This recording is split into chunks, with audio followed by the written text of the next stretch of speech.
चलिए एक scene imagine करते हैं।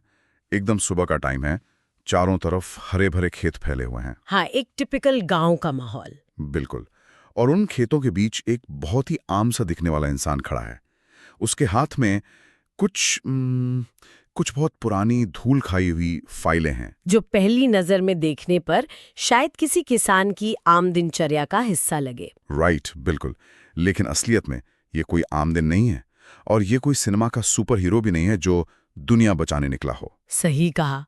ये तो दरअसल एक बहुत बड़ी और बहुत ही खामोश जंग की शुरुआत का सीन है। हाँ, और आज के हमारे इस डीप डाइव का जो फोकस है वो इसी जंग पर है। हमारे पास आज जो स्रोत है वो एक बहुत ही दिलचस्प ग्राफिक कॉमिक है। इसका नाम है सूचना की लड़ाई। और यहाँ जो सबसे दिलचस्प बात है ना, वो ये कि ये कोई फिक्शन नहीं है। बिल्कुल नहीं। ये एक असली इंसान की, एक आरटीआई योद्धा की सच्ची कहानी है। आजमगढ़ के लाची रामपुर गांव के रहने वाले शैलेंद्र कुमार सिंह की कहानी। हाँ, तो आज हमारा मकसद यही है कि हम इसे थोड़ा विस्तार से समझें। हम ये समझने की कोशिश करेंगे कि सूचना का अधिकार यानी आरटीआई, जो कागजों पर इतना सीधा साधा कानून लगता है, बहुत ही सिंपल लगता है सुनने में। हाँ, तो वो कैसे एक आम नागरिक और एक विशाल नौकरशाही के बीच एक लंबी और थका देने वाली मनोवैज्ञानिक लड़ाई में बदल जाता है। और ये पूरी कहानी शैलेंद्र के दो बहुत पुराने मुकदमों के इर्द गिर्द घूमती है। राइट, वो केस नंबर भी मेरे पास हैं। T20131561744। हाँ, और दूसरा है T2013156133361। बाप रे, इतने लंबे नंबर। लेकिन हाँ, इन्हीं फाइलों में वो सच छुपा है जिसकी ये पूरी लड़ाई है। और पता है, जब हम इन दस्तावेजों को देखते हैं तो समझ आता है कि शैलेंद्र दरअसल हर उस इंसान का प्रतिनिधित्व कर रहा है जो सिस्टम से जवाब मांग रहा है। बिल्कुल। मतलब ये सिर्फ कुछ फॉर्म भरने की बात नहीं है। नहीं, ये एक संस्थागत प्रतिरोध और एक अकेले नागरिक की जिद के बीच का टकराव है। और इस टकराव की शुरुआत होती है 27 फरवरी 2026 को, जब शैलेंद्र को उन पुराने मुकदमों में किसी फर्जीवाड़े का शक होता है। हाँ, उन्हें लगता है कि कुछ तो ऐसा है जो छुपाया जा रहा है। वही तो। और इस छिपे हुए सच को बाहर निकालने के लिए वो आरटीआई का हथियार उठाते हैं। हाँ। वो एक आवेदन लिखते हैं जिसका नंबर है DMOAZ/R/2026/60110। एक बहुत ही कड़ा कदम। अब यहां मैं एक बात सोच रहा था। अगर हम विज्ञापनों में देखें तो आरटीआई की प्रोसेस किसी वेंडिंग मशीन की तरह लगती है। वेंडिंग मशीन मतलब? ऐसा लगता है कि मशीन में 10 रुपए का सिक्का डाला, फॉर्म भरा और खट से आपकी जानकारी वाली फाइल बाहर आ गई। अच्छा, हाँ, कागजों पर तो ऐसा ही लगता है। राइट। लेकिन मेरा सवाल ये है कि क्या असल जिंदगी में ये वेंडिंग मशीन वाली थ्योरी काम करती है? क्या एक कागज का टुकड़ा देखकर सरकारी दफ्तर अपनी सालों से बंद फाइलों के राज खोल देते हैं? आपका ये शक बिल्कुल सही है। और यहीं से ना नौकरशाही के मनोविज्ञान को समझना जरूरी हो जाता है। मनोविज्ञान? हाँ, जब कोई नागरिक आरटीआई लगाता है तो वो सिर्फ फॉर्म जमा नहीं कर रहा, वो उस सिस्टम के ईगो को चुनौती दे रहा होता है। ओह, ये एक नया एंगल है। बिल्कुल। दशकों से हमारे दफ्तरों में एक गोपनीयता की संस्कृति रही है। अधिकारी आदी हैं बंद कमरों में फैसले लेने के, जहां कोई बाहरी आदमी सवाल ना पूछे। वही तो। उनके लिए तो जानकारी ही उनकी ताकत है। अब शैलेंद्र जैसा आम आदमी जाकर पूछता है कि फाइल में क्या है, तो सिस्टम हिल जाता है। मतलब ये उनकी उस माई बाप वाले संस्कृति पर सीधा वार है। एकदम सही। और ये बात कहानी के अगले हिस्से में साफ दिखती है, जब शैलेंद्र तहसील कार्यालय पहुंचते हैं। हाँ, जहां उनकी मुलाकात पीआईओ जनसूचना अधिकारी विवेकानंद दुबे से होती है। और वो उन्हें आवेदन सौंपते हैं। और पीआईओ का जवाब क्या होता है? वो बस इतना कहते हैं, ठीक है, देखेंगे। देखेंगे, ये शब्द अपने आप में कितना खतरनाक है, जो कि नियम के हिसाब से सिर्फ 30 दिन होना चाहिए। हाँ, कॉमिक में हम देखते हैं कि दीवार पर कैलेंडर बदल रहा है। 30 दिन गुजर जाते हैं, शैलेंद्र चक्कर लगा रहे हैं, फोन कर रहे हैं, और वो 30 दिन खिंचकर 60 दिन हो जाते हैं। 27 अप्रैल आ जाती है। मतलब ये तो कानून का मजाक है ना? अगर हम इसे बड़े परिप्रेक्ष्य में देखें तो ये देरी कोई काम का बोझ नहीं है। तो फिर क्या है? ये जानबूझकर अपनाया गया एक हथियार है। नौकरशाही समय का इस्तेमाल आवेदक का धैर्य तोड़ने के लिए करती है। अच्छा, मतलब थका कर मारो। बिल्कुल। वो सोचते हैं कि आम आदमी रोज रोज चक्कर काटकर थक जाएगा और घर बैठ जाएगा। लेकिन शैलेंद्र के केस में 60 दिन बाद जवाब आता तो है। टेबल पर 3 पन्नों का जवाब रखा है। और वो जवाब क्या है? वही तो, वो जवाब देखकर मैं हैरान रह गया। उसमें सिर्फ गोलमोल बातें हैं। लिखा है अलग आवेदन दीजिए और आदेश पोर्टल पर अपलोड है। और मजे की बात यह कि कोई आदेश संलग्न ही नहीं है साथ में। इसे देखकर मुझे किसी रेगिस्तान की मृग तृष्णा की याद नहीं आई, बल्कि टेलीकॉम कंपनी के कस्टमर केयर की याद आ गए। अच्छा, वो कैसे? यार, आप फोन करो, आईवीआर मशीन कहती है 1 दबाएं, फिर 9 दबाएं, कॉल ट्रांसफर होती है और फिर कट जाती है। हाँ, बिल्कुल ऐसा ही होता है। उस सिस्टम का डिजाइन आपकी मदद करना नहीं है, बल्कि आपको इतना थका देना है कि आप फोन ही काट दें। क्या आरटीआई के ये जवाब भी इसी डिजाइन का हिस्सा हैं? सीधे ना क्यों नहीं बोल देते? आपकी कस्टमर केयर वाली तुलना एकदम सटीक है। इसे ही हम अट्रिशन वॉरफेयर कहते हैं। थका देने वाला युद्ध। हाँ, और आपने पूछा कि सीधे ना क्यों नहीं कहते, इसका एक बहुत ही ठोस कानूनी कारण है। क्या? अगर पीआईओ लिखित में कह दे कि मैं जानकारी नहीं दूंगा, तो वो कानून का उल्लंघन कर रहा है। उस पर भारी जुर्माना लग सकता है। ओह, तो वो फंस जाएगा। बिल्कुल, कोई अधिकारी ये रिस्क नहीं लेता, इसलिए वो ये भ्रामक जवाब देते हैं। अलग आवेदन दीजिए का मतलब है वापस पहले दिन पर धकेल देना, ताकि फिर से 30 दिन का मीटर चालू हो जाए। सही कहा।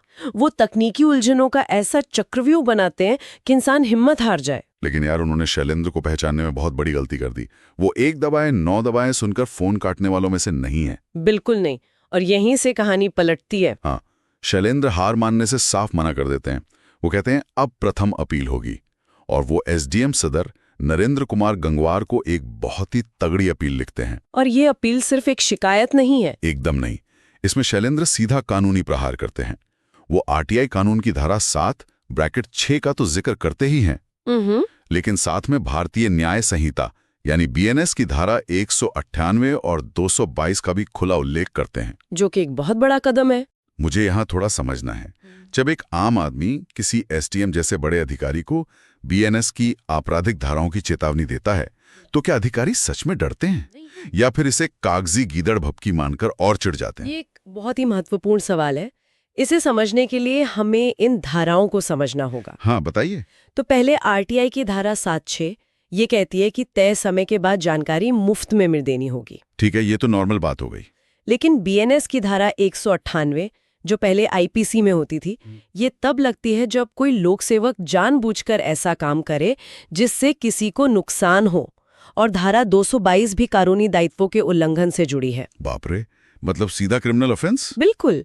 शैलेंद्र ये लिखकर संदेश दे रहे हैं कि आपका पीआईओ सिर्फ देरी नहीं कर रहा, वो अपराध कर रहा है। तो क्या एसडीएम डरे इससे? देखिए, जब ये धाराएं आधिकारिक रिकॉर्ड का हिस्सा बन जाती हैं, तो वो एक तलवार की तरह लटकती हैं। अधिकारी पसीना पसीना न भी हो, पर टेंशन तो होगी।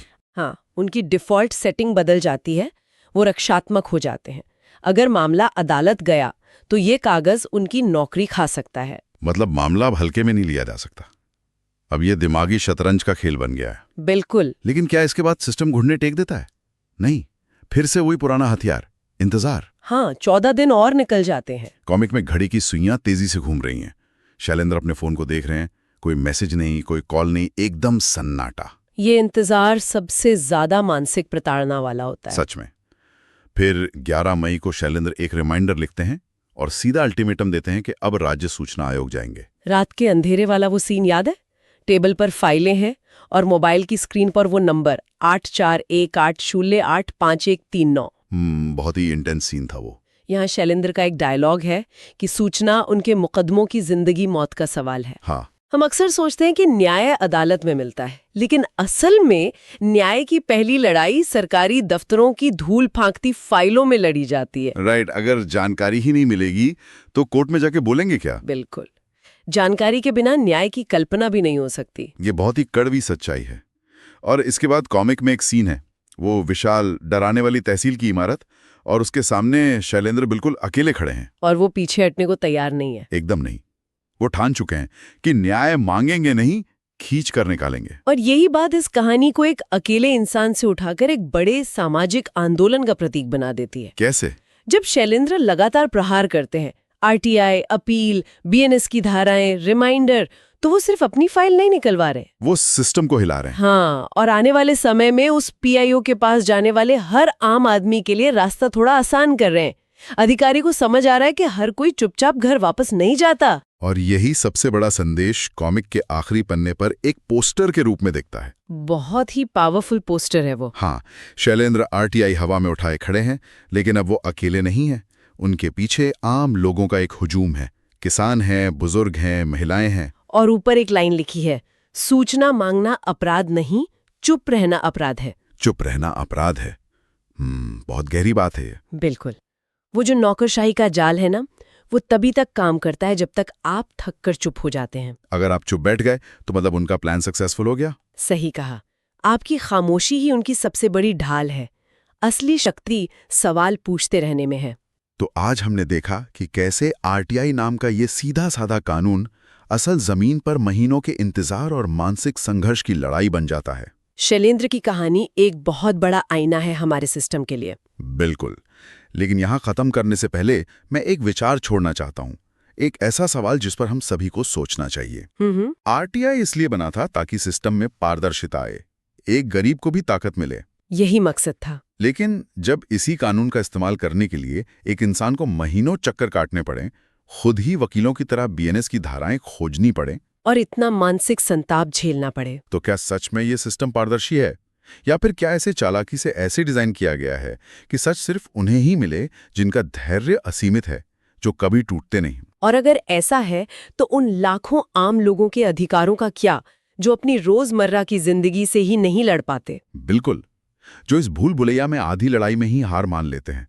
ये सवाल आरटीआई के फॉर्म और कॉमिक्स से बहुत आगे जाता है। ये हमारे सिस्टम की नीयत पर सवाल है। सोचने वाली बात है सच में। तो चलिए इसी सवाल के साथ आज की चर्चा यहीं रोकते हैं। हम फिर मिलेंगे एक नए विषय के साथ। बने रहिए।